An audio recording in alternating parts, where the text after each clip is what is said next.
Good morning, viewers. Welcome to the DDM Morning Show. I am Toshipu Raphael, joined by DDM News analyst Ibrahim Omawase and Akko Christian Oche, convener Due Process Integrity Vanguard. Glad to have you guys on the morning program.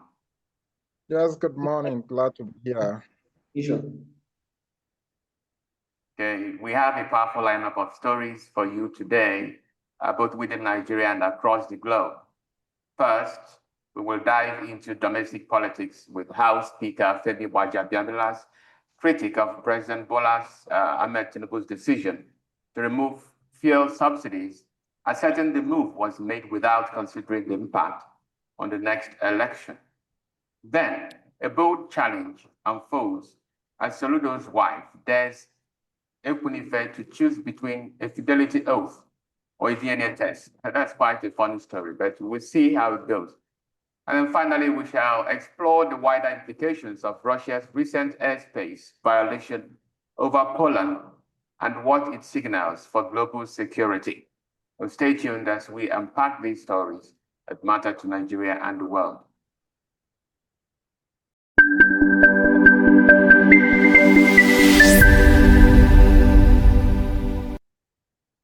All right, the first story. President Bola Tinubu's decision to remove the fuel subsidy has been described by his chief of staff, Femi Gbajabiamila, as an act of extraordinary statesmanship, rather than a political move aimed at securing re-election. Gbajabiamila made these remarks on September 13, 2025, at the Southern Summit of former legislators held in Abeokuta, Ogun State, where top political leaders were in attendance. He emphasized that Tinubu's government took the bold step to remove the subsidy to ensure Nigeria's long-term economic stability and to protect the future generation of Nigerians, not with an immediate electoral gains in mind. The fuel subsidy removal was first announced by Tinubu during his inauguration in May 29, 2023, a move that was met with mixed reactions across Nigeria. While many oppose it due to the economic hardship it might trigger in the short term, Tinubu's administration argued that the subsidy was financially unsustainable and disproportionately benefited the wealthy while draining national resources. The president has repeatedly assured Nigerians that the reform is intended to free up fiscal space to invest in critical infrastructure, social safety nets, and economic reforms that would benefit the majority, particularly the youth, who make up over 60% of the population. The decision was strategic, aimed at addressing the endemic fiscal challenges that had long plagued Nigeria's economy. Fuel subsidies consumed a huge portion of government revenue, at one point more than 70% of federal income, starving other sectors and pushing both federal and state governments into heavy borrowing. The removal has reportedly led to substantial fiscal gains, including increased financial autonomy for states, improved budget funding, and funding for public projects like road infrastructure and social programs. The government says these benefits will be fully realized with time, despite the immediate pain felt by the population due to higher fuel prices.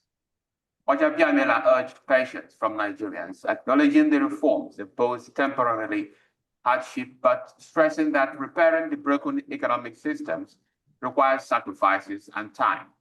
He urged the public not to view this decision through a narrow political lens, but as a necessary step for national progress and unity.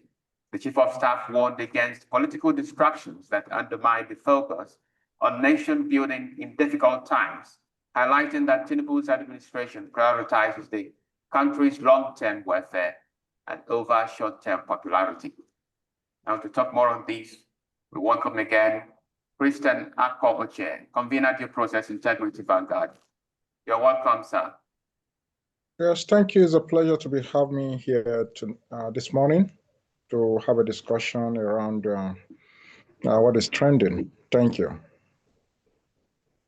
All right. The statement by the Chief of Staff to the President and former Speaker of the House of Representatives says he termed this extraordinary statesmanship use that word to describe President Bola Tinubu's removal of fuel subsidy.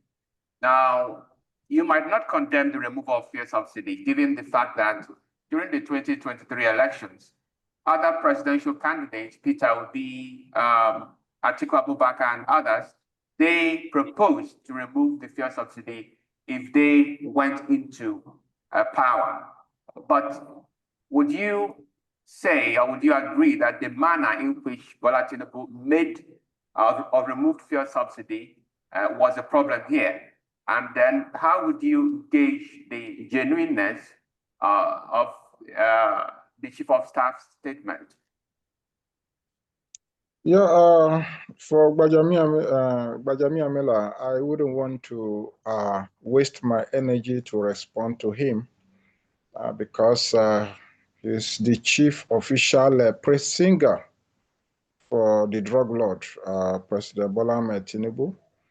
So trying to respond to him is more or less a distraction.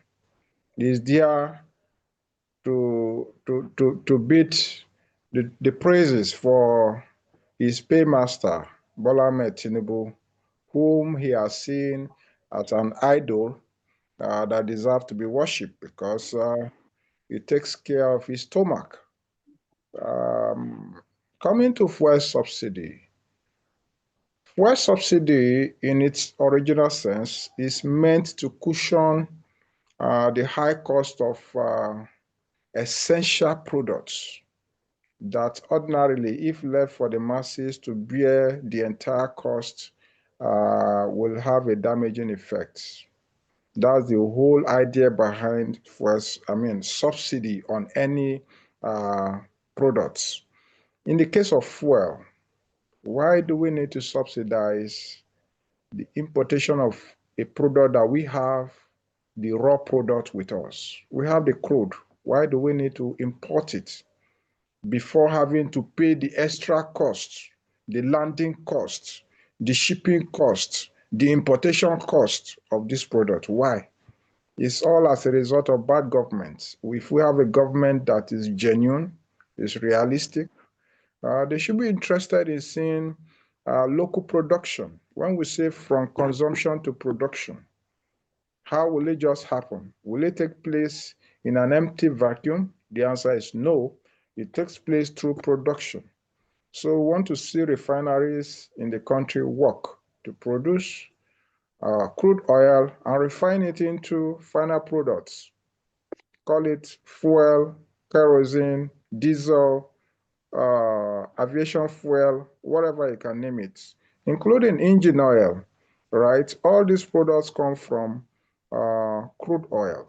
There should be local production. When we have local production in place, issue of extra cost in importation of this same fuel will no longer be there. Then narrowing it down to subsidy itself on fuel is a whole lot of scam going on there, where a bunch of criminals have created a caveat for themselves, where they manipulate figures under the guise of fuel subsidy. Yes, Alhaji Atiku Abubakar did not only say he will remove fuel subsidy, he said he's going to sell the NNPC because he found it to be unproductive. Whereas in the wisdom of Mr. Peter Obi during the campaign, he said he is going to end subsidy scam. But before then, those who saw him saying the same thing should have asked, how do you want to go about it? So that I should have explained, not on the first day you are assuming office and you just say subsidy, fuel subsidy is gone. You need to know exactly the history, the activities, the record of this fuel subsidy regime. You need to audit it. When you audit it, you cannot arrive at the true figure, and then you decide whether it should be sustained or it should be taken off. And at what amount. Nigerians need to know the quantity of fuel, for instance, that is consumed daily in the country. As it is, we don't have, because all are being overinflated. They overinflate these figures. At the end of the day, you realize that there is no profit in this fuel regime in the country because everything has been overinflated. Corruption has eaten deep into the fabrics of the NNPC. There's, of course, being headed by Bola Tinubu, is the Minister of Petroleum. So how do we question him?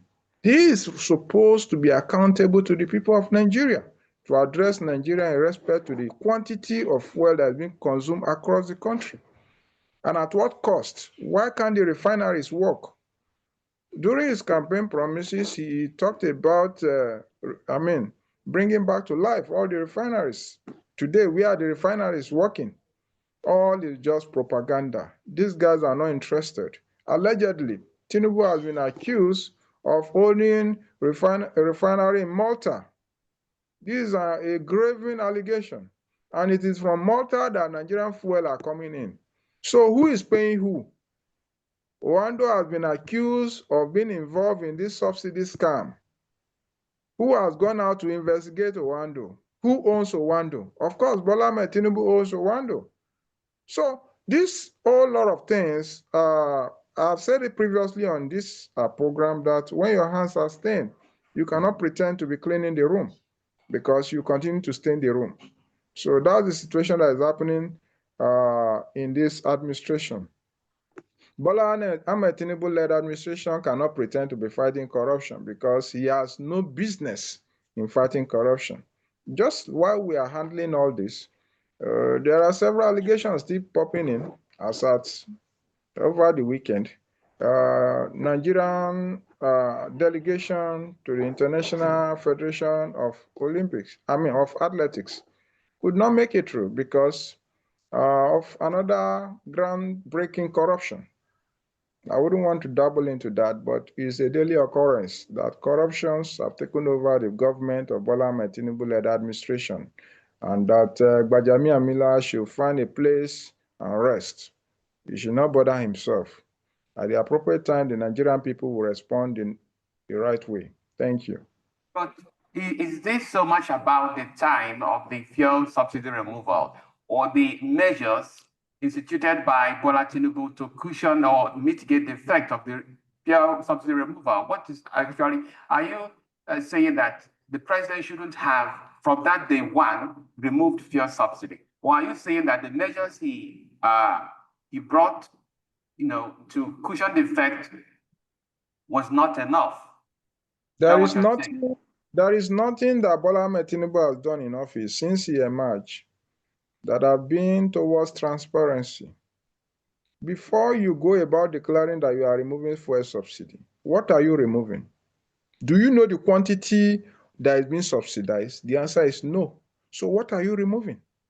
Do you know the amount that is paid for fuel subsidy? The answer is no. How can you remove fuel subsidy from assumption of office from the podium? You have not even entered the office. You have not read the files. You have no knowledge of what is happening in the office. You have not even set up a panel of inquiry to find out. So on what basis? So the whole idea of subsidy removal, according to Bola Tinubu-led administration, is just their propaganda that they are highly unrepentant. So there's nothing realistic about the subsidy removal. You don't remove something that you don't have knowledge of it until when you are able to give a quantitative and qualitative assessment of whatever it is that you want to remove that you felt is a corruption. Then you can go ahead and do that. But you have no knowledge of it. All right. Ibrahim.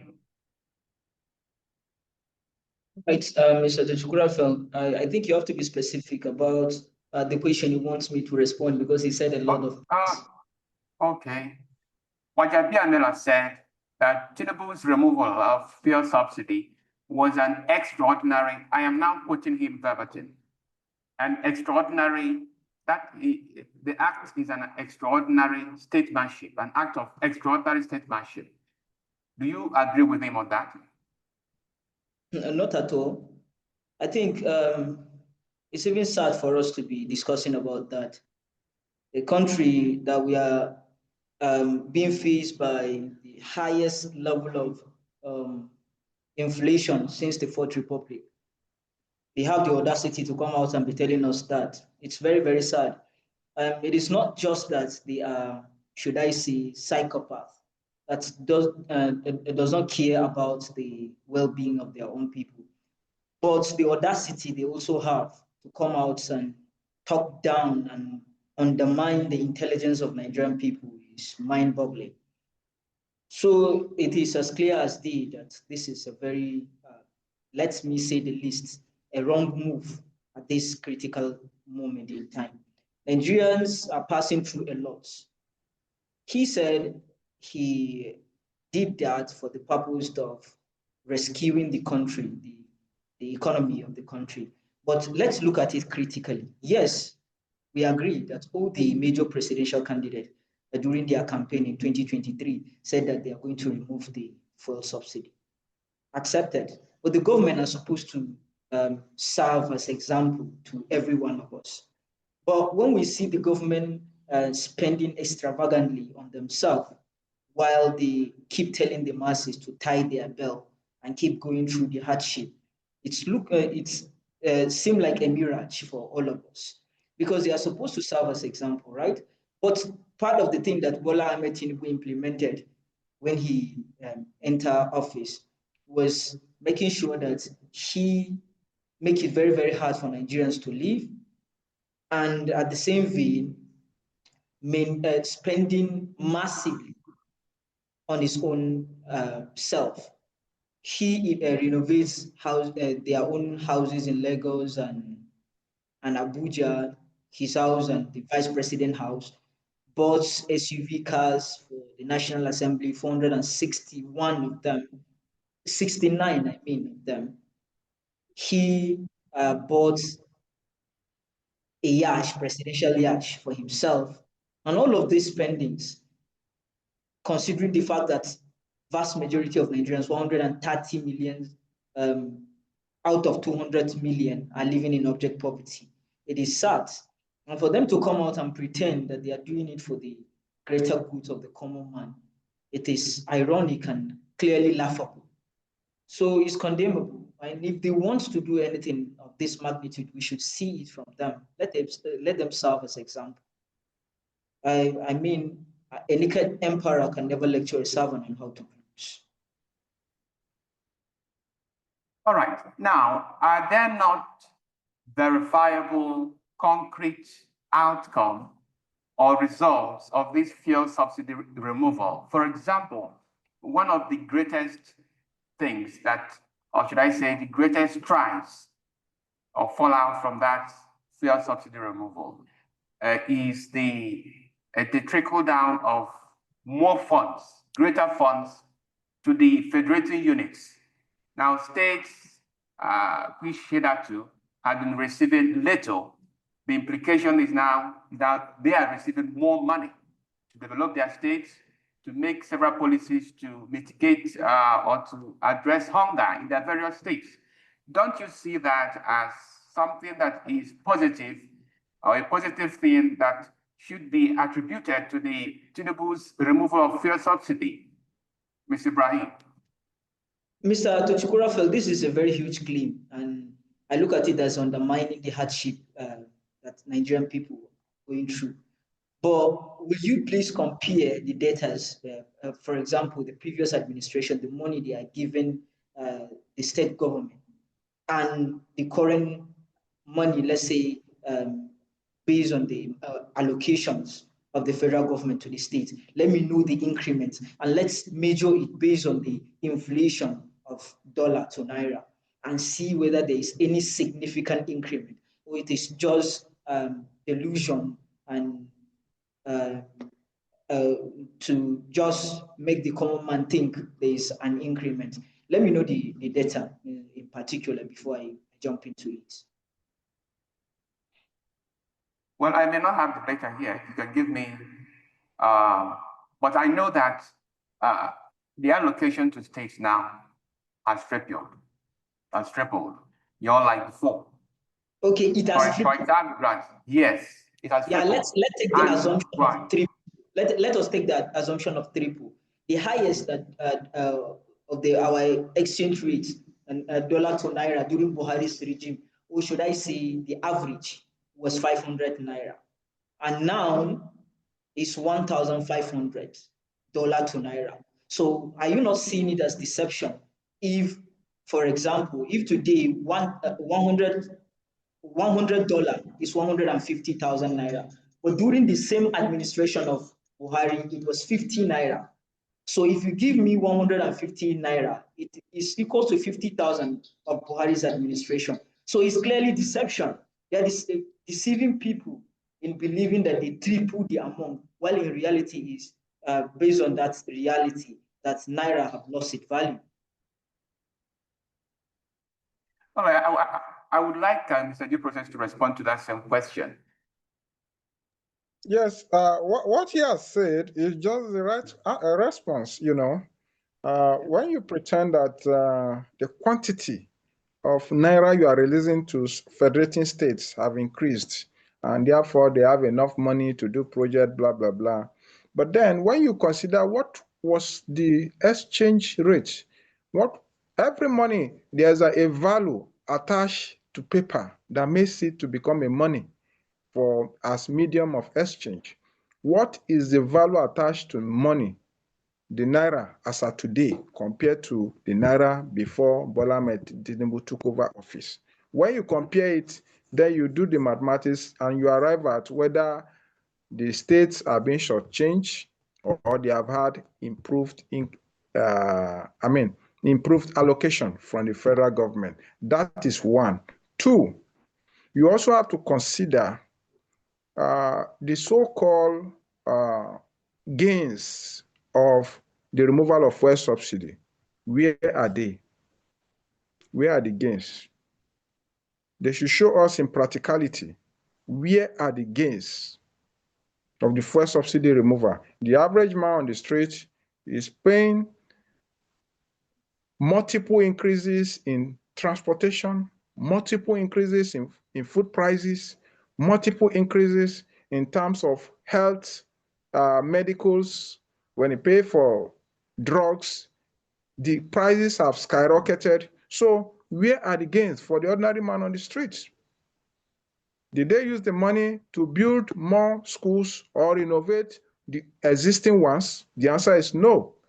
Of course, students are even paying higher school fees. So where are the gains for the average man on the street? The answer is no. The average man on the street has been shortchanged by Bola Tinubu-led administration. The average man on the street has been robbed massively.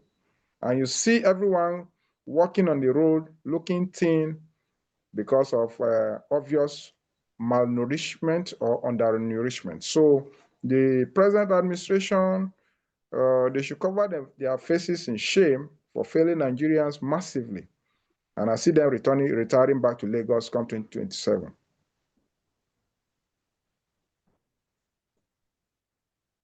Well, I appreciate your contribution, but the fact still remains that states, the money they receive now have tripled since 2023, and they should be accountable to whatever thing that happens to citizens within their care. For example, in Anambra State, even before the subsidy was removed, Anambra State had been a state that was self-sufficient in terms of the, providing for their citizens. But I think that governors have a share in this, in the governance, or the social economic aspects of their citizenry, not only the federal government. The governors should have a responsibility or have this, they are responsible for the lives, security, the economy, the welfare of their citizens. So they should be able to make policies that sustain the people that they care for, or that they should care for. So I do not see any reason why. Let me interrupt you here. When you say the governors should be held responsible, I agree with you. But the governors are to be checkmate by who? If I give you money as your allocation. I should have the right to ask you, how did you use the allocation, right? I should demand for accountability from you. Wisdom demands that when I give money, I release money through my office, I should demand for accountability. How did you use the money? When was the last time the federal government did this through the EFCC? Gbajabiamila is still moving freely, isn't it? So where's the accountability? That's where the legislature comes in. Every state has its own legislature. I don't My think the federal brother, there government is should no need, interfere. there is no need for legislation. It is not only What? about legislature. We are not defending the governors. The governors are sometimes even worse than the federal government. It is not an excuse for the state government. But what we're saying is, as he rightly said, every paper money has a value attached to it. And we all accept that. You said the money triple. We agree that it has tripled. But what is the value of the money today compared to the money that was given to them before 2023? That's the biggest question. And if clearly the value have dropped significantly, then it is deception. There's no increment whatsoever.